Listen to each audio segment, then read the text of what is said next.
नमस्कार विद्यार्थी मित्रांनो, स्पर्धा परीक्षा डिजिटल लर्निंग या यूट्यूब चॅनलवरती आपल्या सर्वांचं स्वागत आहे।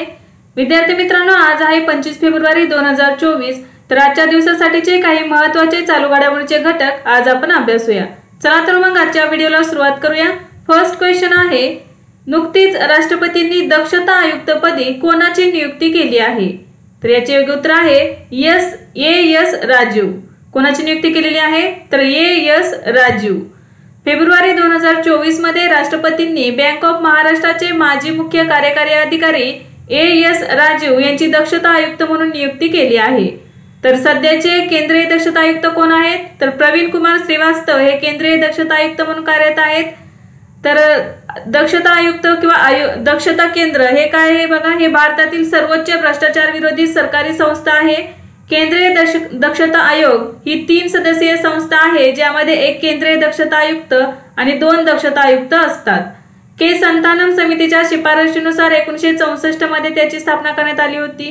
तर 2003 मध्ये केंद्रीय दक्षता आयोग कायदा 2003 अंतर्गत याला वैधानिक दर्जा देण्यात आलेला आहे। तर राष्ट्रपतींनी दक्षता आयुक्तपदी कोणाची नियुक्ती केलेली आहे? एस राजीव यांची। नेक्स्ट क्वेश्चन आहे, नुकतेच महाराष्ट्राचे माजी मुख्यमंत्री मनोहर जोशी यांचे निधन झाले आहे, ते कोणत्या पक्षाचे नेते होते? तर याचे योग्य उत्तर आहे शिवसेना। फेब्रुवारी 2024 मध्ये महाराष्ट्राचे माजी मुख्यमंत्री आणि शिवसेना नेते मनोहर जोशी यांचे वयाच्या 86व्या वर्षी हृदयविकाराच्या झटक्याने निधन झाले। ते 40 वर्षांहून अधिक काळ शिवसेनेशी संबंधित होते। 1995 ते 1999 या काळात त्यांनी महाराष्ट्राचे 12वे मुख्यमंत्री म्हणून काम केले आहे। तर 2002 ते 2004 या काळात त्यांनी लोकसभा अध्यक्ष म्हणूनही काम केले। 2006 ते 2012 पर्यंत ते राज्यसभेचे सदस्य होते। तसेच त्यांनी 1999 ते 2002 पर्यंत अवजड उद्योग आणि सार्वजनिक उपक्रम मंत्री म्हणूनही काम केले आहे। नेक्स्ट क्वेश्चन आहे, नुकताच त्रिपक्षीय सराव दोस्ती 16 कोणत्या देशात सुरू झाला आहे? तर याचे योग्य उत्तर आहे मालदीव। दोस्ती 16 त्रिपक्षीय सराव या संदर्भात आपण थोडक्यात माहिती पाहूया। बघा, ठिकाण कोणते आहे? मालदीव या देशामध्ये सुरू झालेला आहे। कालावधी आहे 22 ते 25 फेब्रुवारी 2024। आवृत्ती कितवी आहे? तर 16वी आवृत्ती आहे या सरावाची। सहभागी देश आहेत भारत, श्रीलंका आणि मालदीव। तर याचा उद्देश काय आहे बघा, मैत्री मजबूत करणे, परस्पर ऑपरेशनल क्षमता वाढवणे आणि इंटरऑपरेटेबिलिटी व्यायाम करणे हे सरावाचे मुख्य उद्दिष्ट आहे। भारतीय तटरक्षक दलाची 2 जहाजे यामध्ये सहभागी झालेली आहेत। कोणती 2 जहाजे आहेत बघा, ICGS समर्थ आणि ICGS अभिनव। तर द्विवार्षिक त्रिपक्षीय सरावात सहभागी होण्यासाठी श्रीलंकेने SLNS समुद्र जहाज पाठवलेले आहे।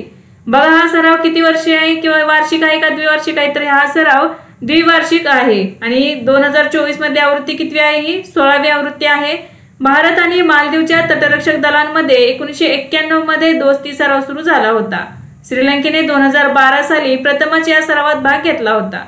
नेक्स्ट क्वेश्चन आहे, जगातील सर्वात उंच रेल्वे पूल कोणत्या नदीवर बांधण्यात आला आहे? तर याचे योग्य उत्तर आहे चिनाब नदी। फेब्रुवारी 2024 मध्ये पंतप्रधान नरेंद्र मोदी यांनी जम्मूमध्ये चिनाब नदीवरील जगातील सर्वात उंच रेल्वे पुलाचे उद्घाटन केले आहे। तर तो पॅरिस मधील आयफेल टॉवर पेक्षा 25 मीटर उंच आहे। या पुलाची लांबी 1315 मीटर आहे। हा पूल रिश्टर स्केलवर 8 तीव्रतेपर्यंत तर 40 किलो स्फोटके आणि भूकंप सहन करू शकतो। या पुलाची उंची नदी सपाटीपासून 359 मीटर आहे। हा पूल 20 वर्षात पूर्ण झाला आहे, तर तो बांधण्याचा निर्णय 2003 मध्ये घेण्यात आला होता। चिनाब रेल्वे पूल तयार करण्यासाठी एकूण 18 खांब बांधण्यात आले आहेत। यासाठी एकूण 14,000 कोटी रुपये खर्च आला आहे। हा पूल पुढील 120 वर्ष वाहतुकीसाठी व्यवस्थित राहील। नेक्स्ट क्वेश्चन आहे, स्वदेशी लेझर अस्त्र प्रोटोटाइप दुर्गा 2 ची चाचणी कोण करणार आहे? तर याचे योग्य उत्तर आहे DRDO। संरक्षण संशोधन आणि विकास संघटना DRDO आपल्या स्वदेशी लेझर शस्त्रास्त्र प्रणाली दुर्गा 2 च्या वास्तविक प्रोटोटाइपची चाचणी घेण्याच्या तयारीत आहे। ही शस्त्रे लेझर, मायक्रोवेव्ह किंवा कण बीमद्वारे ऊर्जा केंद्रित करून कार्य करतात। हे शस्त्रूची बॅलिस्टिक क्षेपणास्त्रे किंवा लढाऊ विमाने नष्ट करू शकते। याचा वापर चीन आणि पाकिस्तान सीमेवर केला जाणार आहे। नेक्स्ट क्वेश्चन आहे, पहिल्या महाराष्ट्र MSME डिफेन्स एक्स्पोचे आयोजन कोठे करण्यात आले? तर याचे योग्य उत्तर आहे पुणे।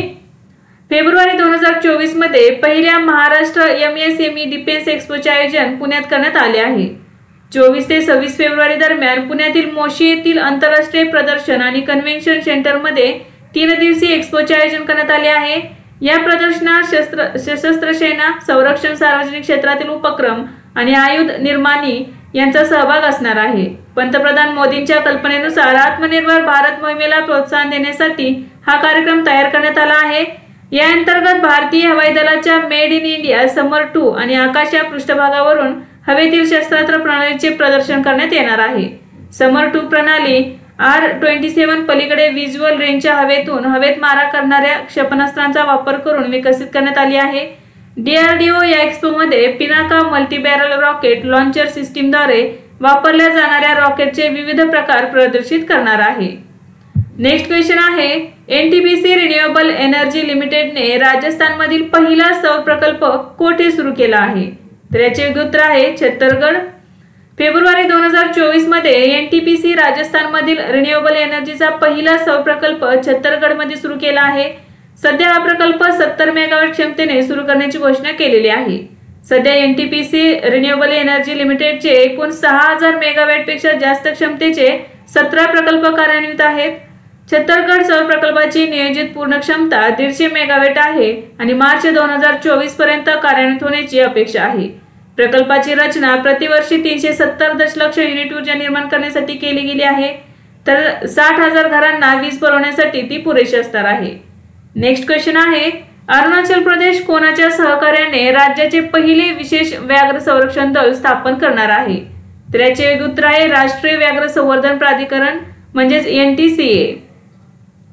फेब्रुवारी 2024 मध्ये अरुणाचल प्रदेश सरकारने राष्ट्रीय व्याघ्र संवर्धन प्राधिकरणासोबत राज्याचे पहिले विशेष व्याघ्र संरक्षण दल स्थापन करण्यासाठी सामंजस्य करार केला आहे। अरुणाचल प्रदेशमध्ये नामदाफा, कमलांग आणि पक्के हे 3 व्याघ्र प्रकल्प आहेत। राज्यात वाघांच्या संरक्षणासाठी समर्पित सैन्यांचा अभाव आहे, त्यामुळे या सामंजस्य करारावर स्वाक्षरी केल्यामुळे आता या राखीव क्षेत्रामध्ये 336 कर्मचाऱ्यांचा समावेश असलेले एक विशेष दल तैनात केले जाणार आहे। नेक्स्ट क्वेश्चन आहे, हलके लढाऊ विमान तेजसमध्ये नवीन तंत्रज्ञान विकसित करण्यासाठी भारतीय हवाई दलाने कोणासोबत सामंजस्य करार केला आहे? तर याचे उत्तर आहे एरोनॉटिकल डेव्हलपमेंट एजन्सी। फेब्रुवारी 2024 मध्ये एरोनॉटिकल डेव्हलपमेंट एजन्सी आणि भारतीय वायुसेनेने हलके लढाऊ विमान तेजसमध्ये भविष्यकालीन शस्त्रे आणि सेन्सर्स एकत्र करण्यासाठी सामंजस्य करार केला आहे। या सामंजस्य करारावर ADA चे तंत्रज्ञान संचालक प्रफुल्ला चंद्रन विखे आणि IAF चे air vice marshal KN Santosh यांनी स्वाक्षरी केली आहे। ADA चे सॉफ्टवेअर डेव्हलपमेंट इन्स्टिट्यूट मध्ये शस्त्रे आणि सेन्सर्सचे एकत्रीकरणासाठी माहितीचे हस्तांतरण सुरू केले आहे। ADA ही एक प्रमुख संस्था आहे जी संरक्षण संशोधन आणि विकास विभागाच्या प्रशासकीय नियंत्रणाखाली काम करते। नेक्स्ट क्वेश्चन आहे, देशांतर्गत क्रिकेटमध्ये एका षटकात 6 षटकार मारणारा तिसरा क्रिकेटर कोण बनला आहे? तर याचे उत्तर आहे वामसी कृष्णा। आंध्र प्रदेशचा फलंदाज वामसी कृष्णाने CK नायडू ट्रॉफीच्या एका षटकात 6 षटकार ठोकले आहेत। देशांतर्गत क्रिकेटमध्ये ही कामगिरी करणारा तो रवी शास्त्री आणि ऋतुराज गायकवाड नंतर तिसरा भारतीय बनला आहे। आंतरराष्ट्रीय क्रिकेटमध्ये 6 चेंडूत 6 षटकार मारणारा युवराज सिंग हा एकमेव भारतीय खेळाडू आहे, तर ऋतुराज गायकवाडने उत्तर प्रदेश विरुद्ध 7 षटकार मारण्याचा पराक्रम केला होता। नेक्स्ट क्वेश्चन आहे, भारतातील सर्वात मोठी ड्रोन पायलट प्रशिक्षण संस्था कोणी सुरू केली आहे? तर याचे उत्तर आहे IIT गुवाहाटी। फेब्रुवारी 2024 मध्ये IIT गुवाहाटीद्वारे भारतातील सर्वात मोठी ड्रोन पायलट प्रशिक्षण संस्था सुरू करण्यात आली आहे। IIT गुवाहाटीने एडुरेडच्या सहकार्याने भारतातील सर्वात मोठी remote pilot training organisation launch केली आहे। एडुरेड हा RC हॉबी टेक सोल्युशन प्रायव्हेटच्या मालकीचा ब्रँड आहे। या पायलट प्रशिक्षण संस्थेचा मुख्य उद्देश भारतात ड्रोन तंत्रज्ञानाचा प्रचार करणे हा आहे। हे केंद्र 18 एकरांवर पसरलेले आहे, तर यामध्ये एकाच वेळी 9 मध्यम दर्जाचे ड्रोन उडवण्याची क्षमता आहे। RPTO द्वारे DGCA प्रमाणित मध्यम श्रेणीचा ड्रोन पायलट प्रशिक्षण अभ्यासक्रम सुरू केला जाईल। या प्रशिक्षण संस्थेकडून अभ्यासक्रम पूर्ण केल्यानंतर विद्यार्थ्यांना नागरी विमान वाहतूक महासंचालनालयाने मंजूर केलेले रिमोट पायलट प्रमाणपत्र मिळेल।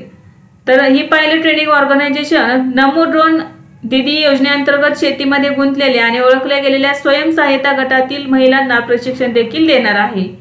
नेक्स्ट क्वेश्चन आहे, उत्तर प्रदेशमध्ये इंटरनॅशनल टुरिझम एक्सपो कोठे आयोजित करण्यात आला? तर याचे योग्य उत्तर आहे ग्रेटर नोएडा। 22 फेब्रुवारी 2024 रोजी ग्रेटर नोएडामध्ये इंटरनॅशनल टुरिझम एक्स्पोचे आयोजन करण्यात आले आहे। या 3 दिवसीय एक्स्पोमध्ये 120हून अधिक भारतीय शहरातील ट्रॅव्हल एजंट सहभागी होत आहेत। आंतरराष्ट्रीय स्तरावर सौदी अरेबिया हा कार्यक्रमाचा प्रीमियम भागीदार देश आहे, तर मालदीव, श्रीलंका, सिंगापूर, मलेशिया आणि थायलंड हे भागीदार देश आहेत। नेक्स्ट क्वेश्चन आहे, पंतप्रधान नरेंद्र मोदी यांनी संत रविदासांच्या पुतळ्याचे अनावरण कोठे केले? तर याचे योग्य उत्तर आहे वाराणसी। 23 फेब्रुवारी 2024 रोजी वाराणसी येथे संत गुरुदास यांच्या 647व्या जयंती सोहळ्यामध्ये पंतप्रधान नरेंद्र मोदींनी संत रविदासांच्या पुतळ्याचे अनावरण केले आहे। या पुतळ्याची उंची 25 फूट आहे। संत रविदास हे 15व्या शतकातील भारताचे एक महान संत, तत्वज्ञ, कवी, समाजसुधारक होते। ते निर्गुण पंथांचे सर्वात प्रसिद्ध संत होते। नेक्स्ट क्वेश्चन आहे, किरियाकोस मित्सोटाकिस हे कोणत्या देशाचे पंतप्रधान आहेत जे भारताच्या 4 दिवसीय दौऱ्यावर आले होते? याचे योग्य उत्तर आहे ग्रीस। फेब्रुवारी 2024 मध्ये ग्रीसचे पंतप्रधान किरियाकोस मित्सोटाकिस हे 4 दिवसांच्या भारत दौऱ्यावर आले होते। हे नवी दिल्लीतील 9व्या रायसिना संवादाचे प्रमुख पाहुणे आणि वक्ते होते। 15 वर्षांनंतर ग्रीसच्या पंतप्रधानांची ही पहिलीच भारत भेट आहे। नेक्स्ट क्वेश्चन आहे, कोणत्या देशात बुद्ध आणि त्यांच्या शिष्यांचे अवशेष 26 दिवसांच्या प्रदर्शनासाठी पोहोचले आहेत? तर याचे योग्य उत्तर आहे थायलंड। भगवान बुद्धांचे 4 पवित्र अवशेष 22 फेब्रुवारी 2024 रोजी 26 दिवसांच्या प्रदर्शनासाठी बँकॉक, थायलंड येथे पोहोचले आहेत। तसेच बुद्धांच्या 2 शिष्यांचे कोण आहेत? 2 शिष्य बघा, अरहत सारिपुत्र आणि अरहत मोदल्यायन यांचे अवशेष देखील बँकॉकला पोहोचले आहेत। हे पवित्र अवशेष 19 मार्च 2024 रोजी थायलंडहून आपल्या ठिकाणी परत नेले जातील। भारत आणि थायलंडमध्ये पवित्र अवशेषांसाठी करार झालेला आहे। तर विद्यार्थी मित्रांनो, आज आपण काही महत्त्वाचे चालू घडामोडींचे घटक अभ्यासले। यासारखेच नवनवीन व्हिडिओ पाहण्यासाठी चॅनलला लाईक करा आणि सबस्क्राईब करायला विसरू नका। धन्यवाद।